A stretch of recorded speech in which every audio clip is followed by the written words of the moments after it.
Thank you for joining us for another pawsome episode. This episode is for all the pup and pup daddies out there and pup mommies. Yeah. You're listening to Queer Money episode 489, and today we're leashing up and digging into the ideal cities for our LGBTQ pals and our furry friends, dogs, actual canines. Now on with the show. What do you think people were thinking we were talking about? I don't know.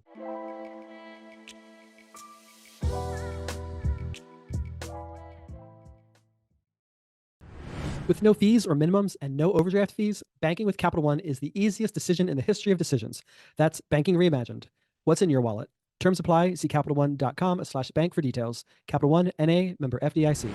Okay, so now we're finally able to dive into some of the fun data that we wanted to do, or fun reviews we wanted to do, combining the LGBTQ plus affordability money series with other variables that would be fun. And so we're going to talk about our favorite things in the world. Our love for our dogs and where we can live with them and thrive. And for those of you who are listening, Luca and Loki, our little dogs, are making a cameo in this particular episode. So definitely make sure you check us out on YouTube so you can see our cute puppies. Yeah. Because this is their first time. They don't seem to have any stage fright. No, they seem to be doing just fine.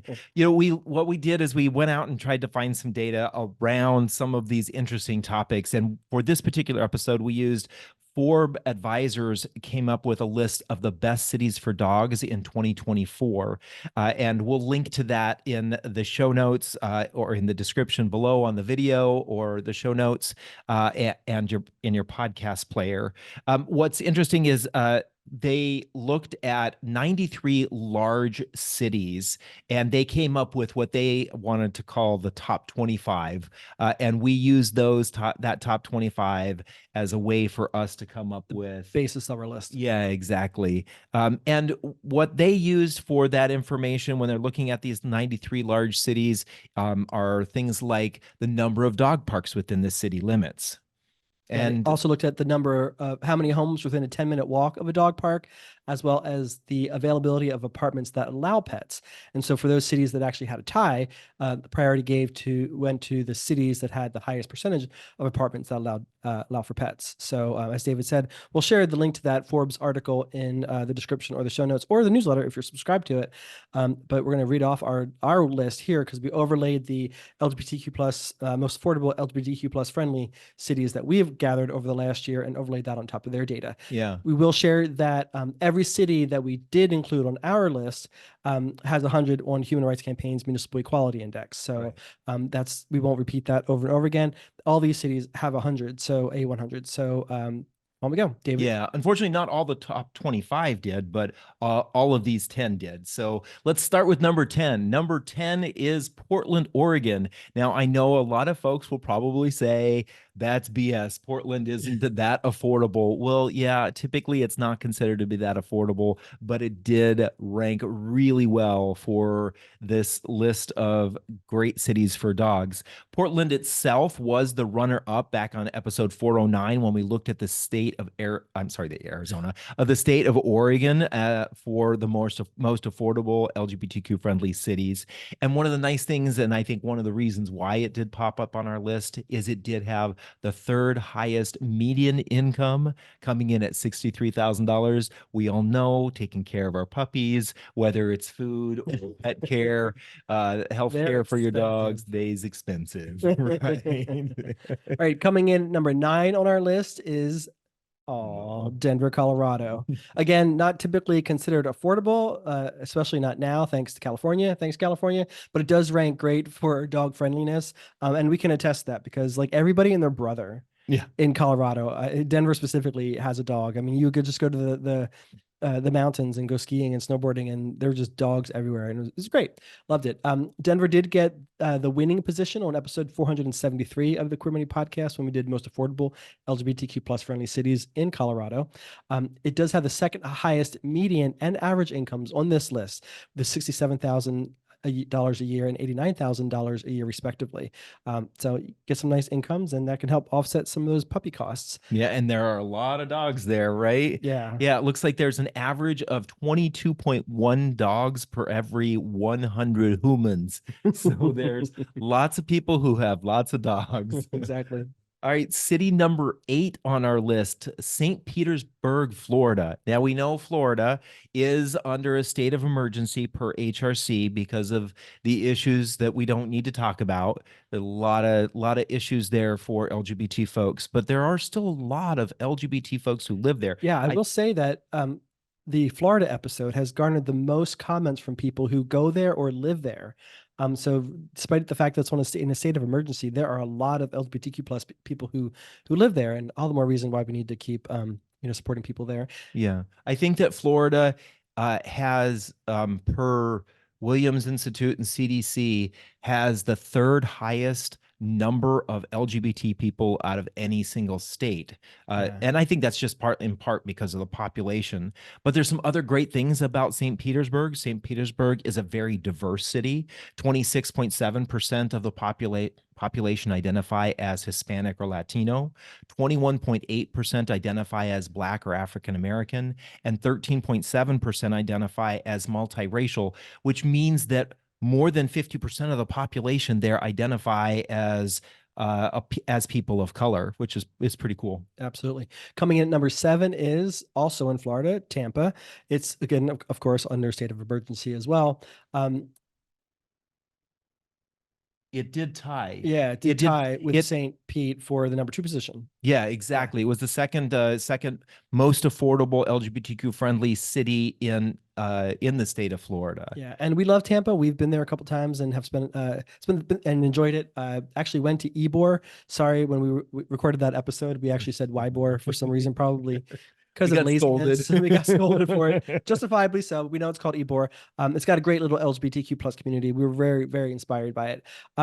The statistical data from the U.S. Census on racial disparity is pretty much the same for Tampa as it is for St. Pete. So 26.7% identify as Hispanic or Latino, 21.8% identify as Black or African American, and 13.7% identify as multiracial. Yeah.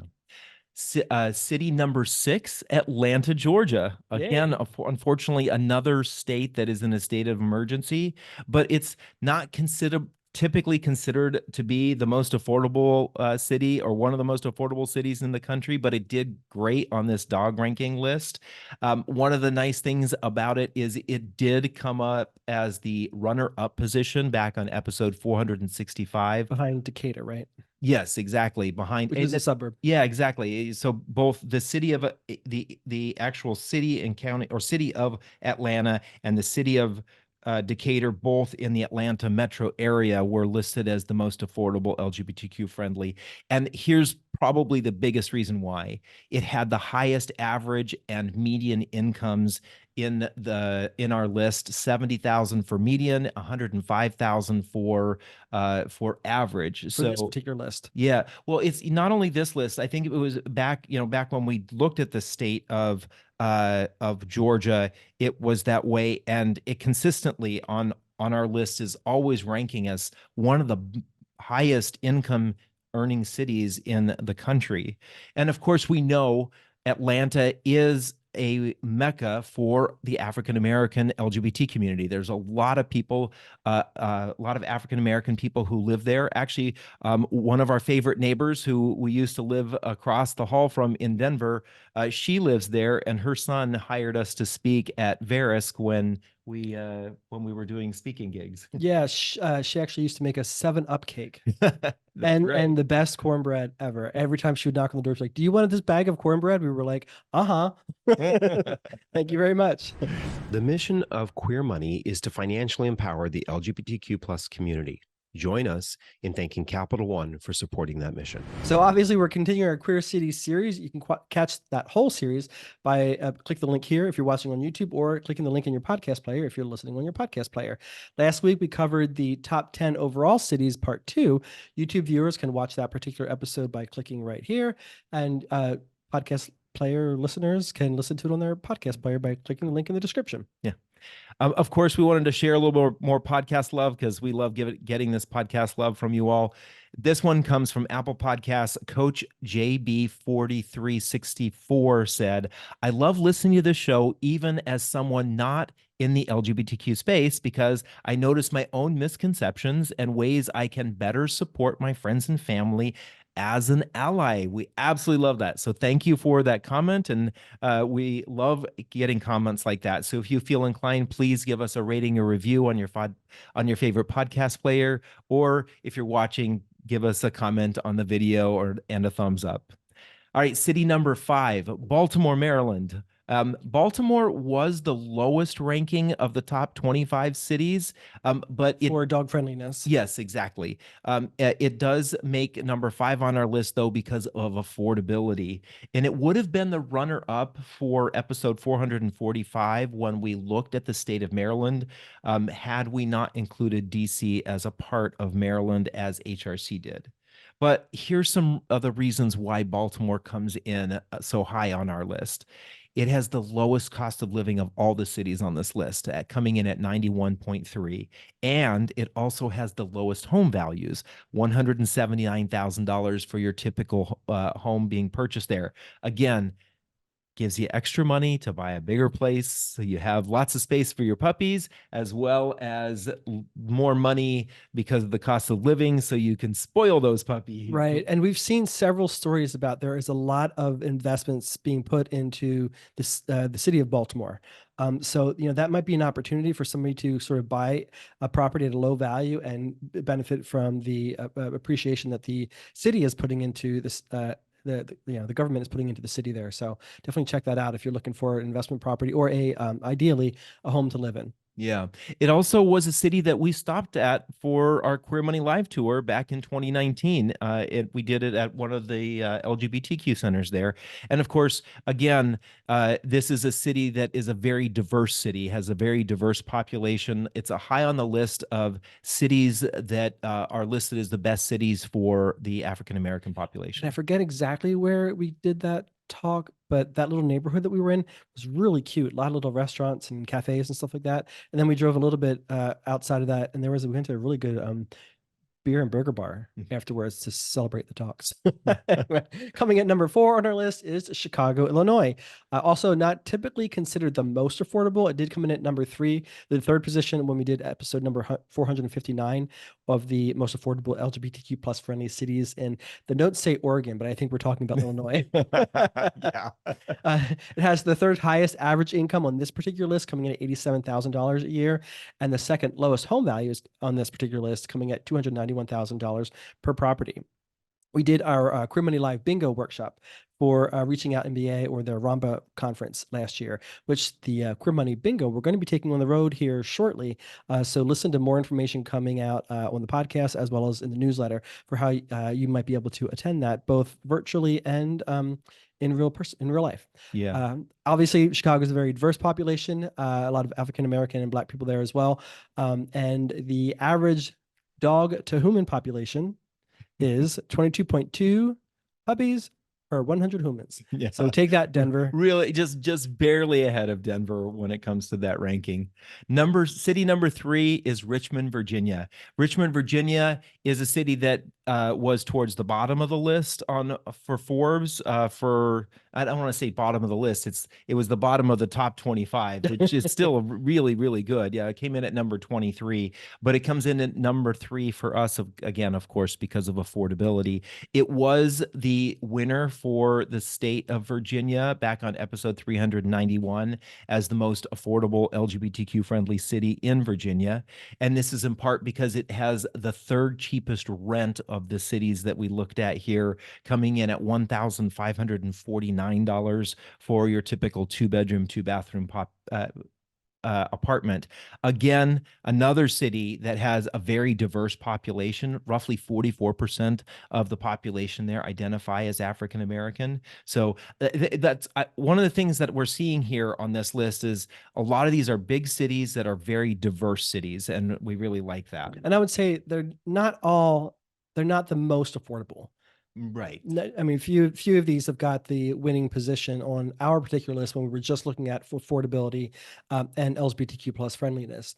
So that might be why some of these cities are more accommodating to dogs with dog parks and the number of dog parks per number of houses in the area. because they can just afford, they have more tax dollars, more tax revenue that they can invest back in the city and build those sort of accommodations. So the runner-up position on this particular list is Albuquerque, New Mexico. Yeah. I think it's the first time we're going toward the west in this list. It's the one, Albuquerque got the winning position on episode number 421 of our most affordable LGBTQ plus friendly cities in New Mexico. It has the second cheapest rent on this list, coming in at $1,486 for a 2-bedroom, 2-bathroom apartment.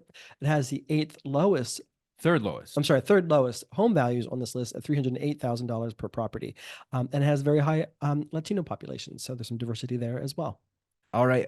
City number 1, the one you've all been waiting for, Madison, Wisconsin. We're going from the southwest all the way to the north Midwest here. And the reason this got the winning position is because they have cheese there. The puppies love cheese, right, Loki? Exactly. It came in at number 3 when we looked at Wisconsin for most affordable LGBTQ friendly cities back on episode 385. But it is the city with the cheapest rent of these ones that we looked at, coming in at $1,455. One of the interesting things about Madison is in the city of Madison, it has 12,503 registered dogs within the city limits. And that doesn't include all of those unregistered dogs and all those dogs that are in the suburbs. And the other thing that we absolutely love about this is, and you probably will too if you are living in an apartment, is that there are 9 fenced-in off-leash dog park areas within the city limits of Madison. So Madison is taking care of all those apartment dwellers who have puppies. Exactly. So as Bob Barker would used to say, help control the pet population and have your pets spayed or neutered. And we'll be right back after these messages. Capital One Auto Navigator does more than just auto financing. We're here to help you find a car you love, too. Shop millions of cars from thousands of dealers nationwide. Research your favorite makes and models. Explore dealers near you and more. All on Auto Navigator. Thank you for joining us for another episode. Get your Queer Money takeaway and all the resources mentioned in this episode in this week's Queer Money newsletter. Then join us next Thursday when we share how LGBTQ people in Fortune 500 companies are contributing to the wage gap and how they can stop it. And next Thursday when we cover the most affordable LGBTQ plus friendly cities for single queer people. Nice. If you'd like to see the results of each of the cities and all the states that we analyzed, go to queermoneypodcast.com/cities. Click the link in your podcast player if you're listening on your podcast player, or click the link right here if you're watching on YouTube. Thank you and have a great weekend.